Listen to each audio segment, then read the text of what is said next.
Bienvenidos. Hoy vamos a meternos de lleno en dos temas bien interesantes. Tenemos un informe fresquito de Vigilancia Sanitaria de Uruguay, de mediados de 2025, Así es. y también una revista especializada en emergencias pediátricas. La idea es, sacar las claves, ¿no? Ver qué onda con las enfermedades, qué hay de nuevo en urgencias para los chicos y los líos de la formación médica. Exacto. Vamos a mirar los datos epidemiológicos, sobre todo de Uruguay, hasta la semana 32 de este año, 2025, y después conectamos eso con lo que se está moviendo en emergencias pediátricas, para entender un poco el panorama, ¿no? Y los desafíos. Dale, arranquemos con Uruguay entonces. El sistema de notificación obligatoria que tienen. Si comparamos 2025 con 2024, hasta ahora, ¿qué es lo que más salta a la vista? ¿Alguna sorpresa? Bueno, el sistema divide los eventos, ¿viste? Grupo A, notificación rápida en 24 horas y B, semanal, comparando hasta la semana 32. Hay un poco de todo. Por un lado, buena noticia, bajó la meningitis en general. Ah, mira qué bien. Sí, la incidencia acumulada pasó de 0.89 a 0.59 por 100.000. Y esto se explica en gran parte por una caída fuerte de la meningitis por Streptococcus pneumoniae. Esa bajó bastante, de 0.73 a 0.39. Buenísimo eso, pero dijiste un poco de todo. ¿Cuál es la parte no tan buena? El tema con el neumococo es que, aunque haya menos casos, sigue siendo terrible la letalidad. Ojo, 50% en menores de un año. La mitad. Sí, y 75% en mayores de 65. O sea, sigue siendo un problema muy serio. Y la sorpresa, digamos, vino por otro lado. A ver. Un aumento, pero muy, muy marcado, de meningitis y meningoencefalitis por el virus herpes zóster. La incidencia ahí se disparó. Pasó de 0.03 a 0.33. 10 veces más. ¡Wow! 10 veces. Eso sí que es un cambio. ¿Y se sabe por qué? ¿Alguna idea? ¿Algo que ver con vacunas o la pospandemia quizás? Mira, el informe no entra en las causas, pero es la pregunta del millón que dejan esos datos. Hay que seguirlo de cerca, sin duda, ver si es algo puntual o una tendencia nueva. Es un buen ejemplo de cómo la vigilancia te tira puntas para investigar, ¿no? Totalmente. Bueno, y pasando a otras enfermedades que se previenen con vacunas. ¿Qué onda las paperas, la tos convulsa? Paperas o parotiditis también bajó la incidencia acumulada de 9.59 a 5.24. Afectó en menos al grupo de 5 a 14 años. Pero ojo, la tasa igual sigue más alta que la media histórica de los últimos 5 años, si sacamos la pandemia. O sea, mejoró pero no para tirar manteca al techo. Exacto. Y con la tos convulsa, ahí sí la cosa es más preocupante. ¿Preocupante cómo? ¿Subieron los casos? Sí, bastante. 9 casos confirmados en 2025 hasta esta fecha, contra solo 3 en el mismo periodo de 2024. El triple. Claro, y la mayoría, 6 de esos 9, en bebés de menos de un año, los más chiquitos y vulnerables. De hecho, 5 de esos 6 necesitaron internación. Uf. Y 3 estuvieron en CTI. Por suerte anduvieron bien, pero te marca la gravedad. Y ojo, también hubo casos en adultos y adolescentes. Nos recuerda que no es solo de niños y que la inmunidad baja con el tiempo. Impresionante lo de los bebés. ¿Y la varicela? ¿Sigue esa tendencia a la baja de las otras? No, ahí al revés, la varicela aumentó. La incidencia acumulada pasó de 7.67 a 12.44 por 100.000. Subió bastante. ¿En serio? ¿Y en quiénes? Lo llamativo es que el aumento se nota más en grupos como de 20 a 29 años y de 10 a 19, además de los menores de 5. Es súper contagiosa, ¿viste? Por aire, por contacto. Sí. Y aunque la vacuna, que en Uruguay está desde el 99 y con refuerzo desde 2014, bajó muchísimo los casos graves. Bueno, el virus sigue ahí, circulando. La clave es la prevención. Higiene, aislar a los enfermos y, obvio, la vacuna al día. Clarísimo. Pasemos a las infecciones respiratorias que siempre son tema, sobre todo en invierno. ¿Cómo viene eso? La vigilancia de la infección respiratoria aguda grave, la IRAG, muestra que en adultos está más o menos como otros años, pero en menores de 15 parece haber una tendencia para arriba. Más casos en chicos. Sí, pero hay que tomarlo con pinzas, porque ahora la definición de caso es más sensible. Puede que se estén contando casos más leves que antes pasaban de largo. Lo interesante es que virus andan dando vueltas. ¿Y qué se ve? Está bajando la influenza A H1N1 pandémica, la del 2009, pero está subiendo el virus respiratorio sincitial, el VRS, que afecta mucho a los bebés. El famoso VRS, sí. Exacto, esos dos, VRS e influenza H1N1 PDM09 son los que más están circulando en la región ahora mismo. Entendido. Y para cerrar este bloque, una mención rápida que hace el informe a una nueva variante de COVID, la XFG, Stratus. ¿Algo que debamos saber? Sí, es una recombinante de Omicron. Se detectó a principios de 2025. La OMS la tiene como variante bajo monitoreo, BUM. Se desparramó bastante por el mundo, ¿eh? Está en muchos lados. Para junio ya estaba en 38 países. Dominante en India, alta circulación en Brasil, Reino Unido. Se dijo que quizás da más ronquera o pérdida de voz, pero es medio anecdótico eso todavía. ¿Y es más grave? No, eso es lo importante. Por ahora no hay pruebas de que sea más grave que otras Omicron, y las vacunas actuales, las basadas en JN1, parece que siguen cubriendo bien contra enfermedad grave. Es un recordatorio, ¿no? El virus sigue cambiando y hay que vigilarlo. Muy claro. Ahora, el informe le da bastante espacio al sarampión. Incluso mencionan una alerta de la OPS, que dice que el riesgo es alto en las Américas. Eso suena fuerte. ¿Por qué tanta alarma justo ahora? Es que la situación es, francamente alarmante. Los números hablan solos. A nivel mundial, la OMS reportó más de 88,000 casos hasta junio de 2025, solo en medio año. Muchísimo. Y acá, en las Américas, hasta la semana 25, más de 7,200 casos sospechosos y 9 muertes confirmadas. Fíjate este dato, es un aumento de 29 veces comparado con el mismo periodo de 2024. 29 veces. No, es una locura. Totalmente. Hay brotes activos en Argentina, Belice, Bolivia, Brasil, Canadá, México, Estados Unidos. Venezuela tuvo que declarar emergencia sanitaria por esto. Es grave. Es tremendo. ¿Y se sabe qué está detrás de esta explosión? ¿Por qué ahora? ¿Y a quiénes afecta más? La causa del fondo es una sola. Agujeros en la cobertura de vacunación. No hay vuelta que darle. En cuanto a quiénes afecta, bueno, hay muchos casos en adolescentes, en niños de 1 a 4 años, adultos jóvenes, pero la tasa más alta, el riesgo individual mayor, lo tienen los bebés menores de 1 año. Los más chiquitos, como siempre. Y acá el dato clave que explica el porqué del aumento. En el 65%, 2/3 de los casos confirmados en América, o no se sabía si estaban vacunados, o se sabía que no lo estaban. ¡Qué fuerte! ¿Es evitable entonces? Totalmente evitable. Muestra lo frágil que es la inmunidad de rebaño si bajan las tasas de vacunación. Una pena. Clarísimo y preocupante. Frente a este riesgo alto, ¿qué se les pide a los equipos de salud en Uruguay?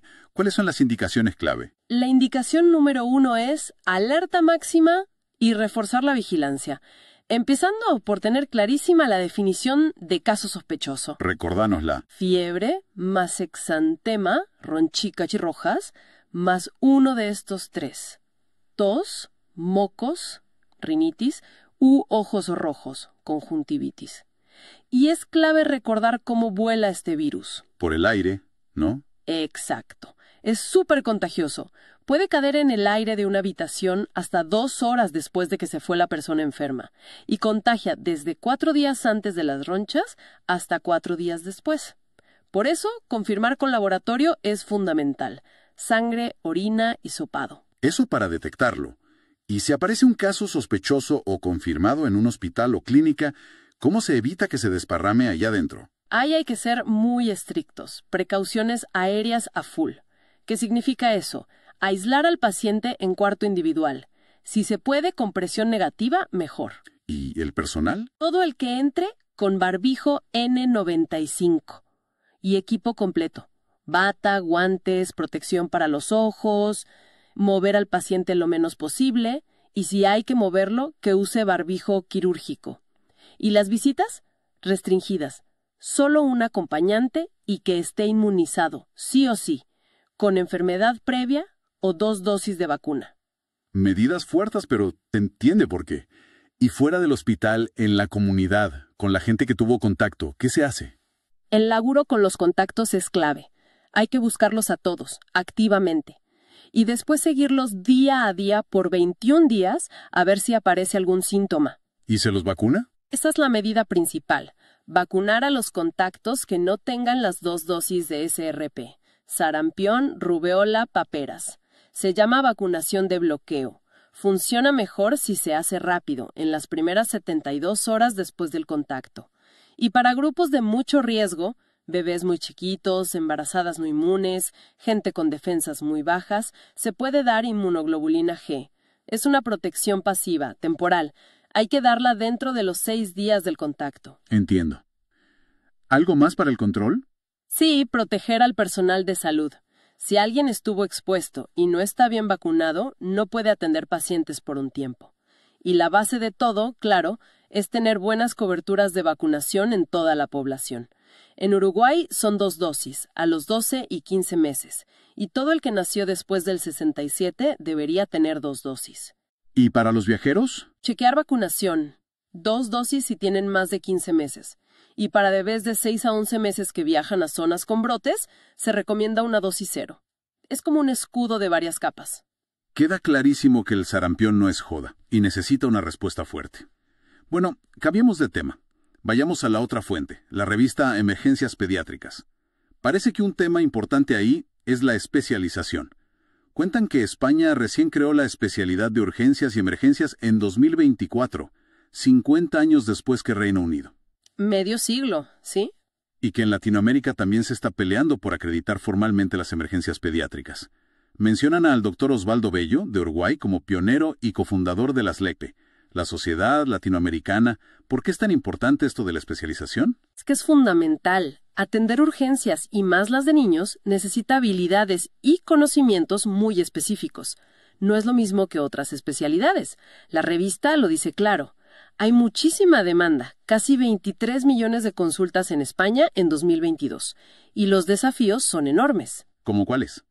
Poblaciones que envejecen, aunque hablemos de pediatría, el sistema es uno solo, chicos con enfermedades crónicas y muchas veces falta gente formada específicamente para esto. Crear la especialidad formal, como hicieron en España o se busca acá para pediatría, apunta a mejorar la calidad, a que todos tengan una formación parecida y, al final, a que los pacientes tengan mejores resultados en momentos críticos. Es reconocer un trabajo súper complejo y necesario. Tiene lógica. Y la revista trae estudios concretos, ¿no? ¿Qué cosas te parecieron más interesantes o útiles para los que están en la trinchera? Sí, hay varias cosas muy buenas. Por ejemplo, un estudio de Madrid sobre los chicos crónicos durante el confinamiento. Por COVID, fue curioso. Las visitas a urgencias de estos chicos no bajaron tanto, pero cambiaron los motivos. ¿Ah, sí? ¿Cómo? Menos problemas respiratorios y más problemas urinarios. Y pidieron más estudios complementarios. Te deja pensando, ¿no? ¿Cómo afectó la pandemia el acceso o los problemas de salud de estos chicos que ya son vulnerables? Consultaron menos, por miedo. Realmente cambiaron sus enfermedades. Buena pregunta sobre los efectos ocultos de la pandemia. ¿Algo más que te llamara la atención? Sí, algo muy práctico. El destete de la CENAF de alto flujo, la CENAF. ¿Es esa terapia respiratoria que se usa mucho? Ajá. Bueno, una revisión que publican dice que a veces se usa de más, o por más tiempo del necesario, y que si implementas protocolos claros para sacarla. Mencionan una técnica Holiday, que es como una pausa corta sin la cánula para ver si el chico aguanta solo. ¿Y funciona? Sí, dicen que es seguro y muy efectivo. Reduce mucho el tiempo total de uso de la CNAF, los días en terapia intensiva pediátrica, USIP, y claro, los costos.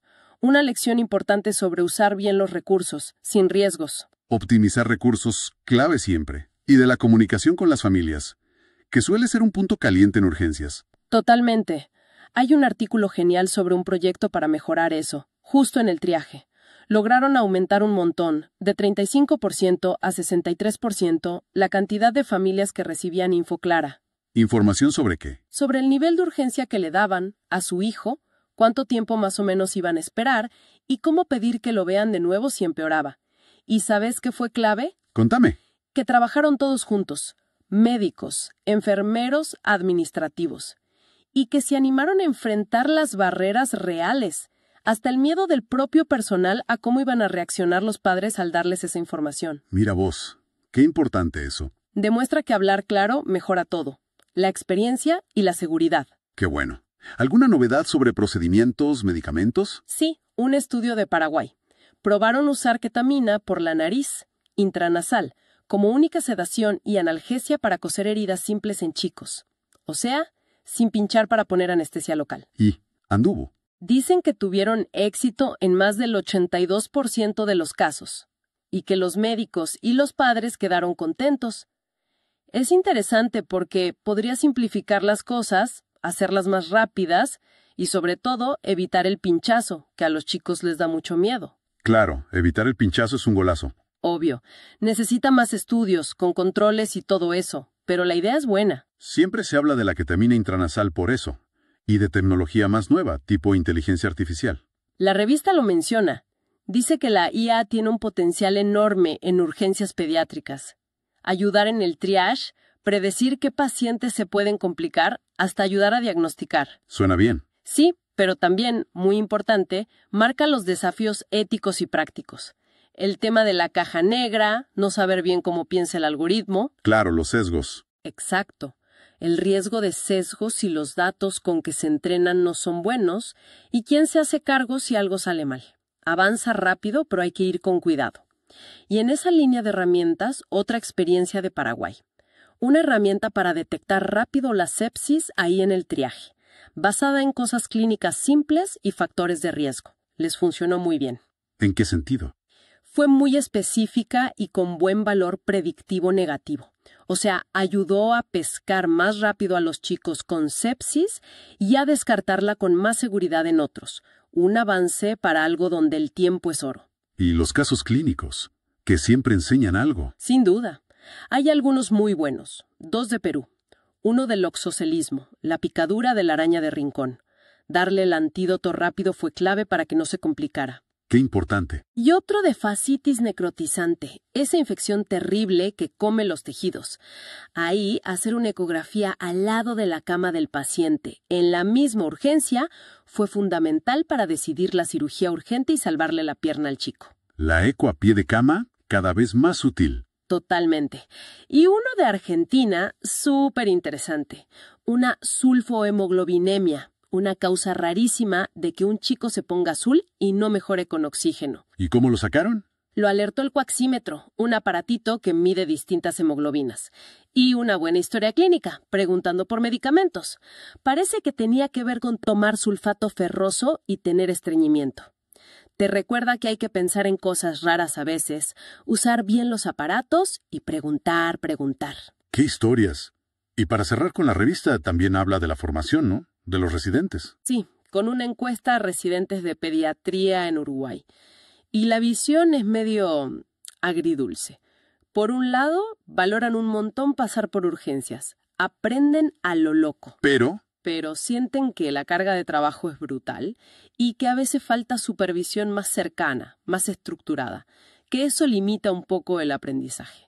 Hablan del pase de guardia, cuando se entregan los pacientes, como algo que enseña mucho pero que también es súper estresante. El famoso pase de guardia, sí. Es como un llamado de atención, ¿no? Hay que pensar en cómo mejorar el ambiente de aprendizaje en estos lugares tan intensos, para formar bien a los que vienen sin quemarlos. La verdad, recorrimos un montón de temas hoy. Desde la vigilancia de enfermedades, viendo cómo vuelven algunas como el sarampión o la tos convulsa y nos obligan a ponernos las pilas. Exacto. Hasta cosas súper prácticas de la urgencia pediátrica.